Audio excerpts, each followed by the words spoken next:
Sylvia Pankhurst dies September 27, 1960. Sylvia Pankhurst, British suffragette and international socialist, dies in Addis Ababa, Ethiopia, at the age of 78. Born in Manchester, England, in 1882, Sylvia Pankhurst was the daughter of Emmeline Pankhurst, a champion of women's suffrage who became active in the late 1880s. Sylvia won a scholarship to the Royal College of Art, and in London, divided her time between her studies and involvement in her mother's campaign to win women the right to vote. With her mother and older sister Christabel, she helped found the Women's Social and Political Union, WSPU, in 1903, a political organization dedicated to achieving equality between the sexes, with an emphasis on female enfranchisement. In 1906, she abandoned her studies and a promising career in art to pursue politics full-time.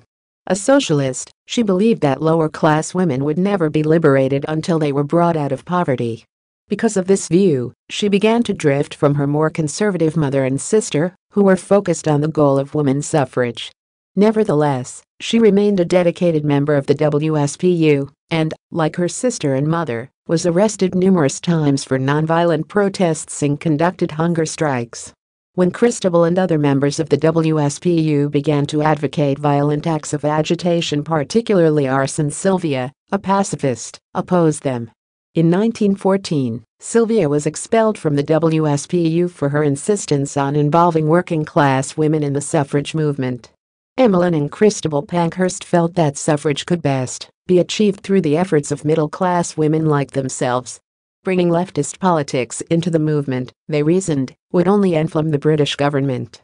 The gulf between the Pankhursts grew wider when Emmeline and Christabel called off their suffrage campaign at the outbreak of World War I and became adamant supporters of the British war effort. These actions won them the admiration of the British government, but Sylvia refused to compromise her pacifist beliefs and took an opposite approach.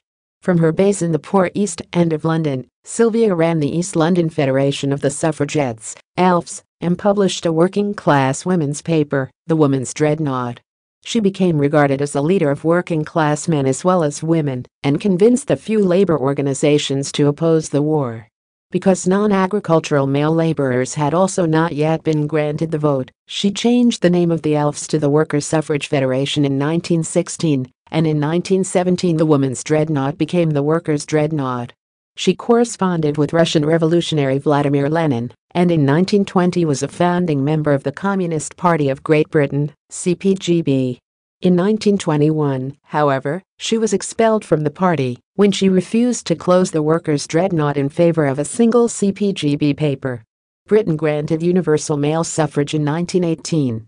Soon after, women aged 30 or over were guaranteed the vote. In 1928, the voting age for women was lowered to 21, the age that men could vote.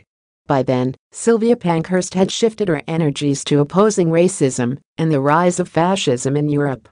In 1935, she campaigned vigorously against the invasion of Ethiopia by fascist Italy and founded the New Times and Ethiopia News to publicize the plight of the Ethiopians and other victims of fascism. She later helped settle Jewish refugees from Germany. In 1956, Ethiopian Emperor Haile Selassie invited her to live in Ethiopia, and she accepted the invitation.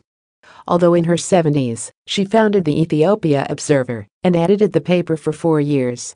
She died on September 27, 1960, and was given a state funeral by the Ethiopian government in recognition of her service to the country.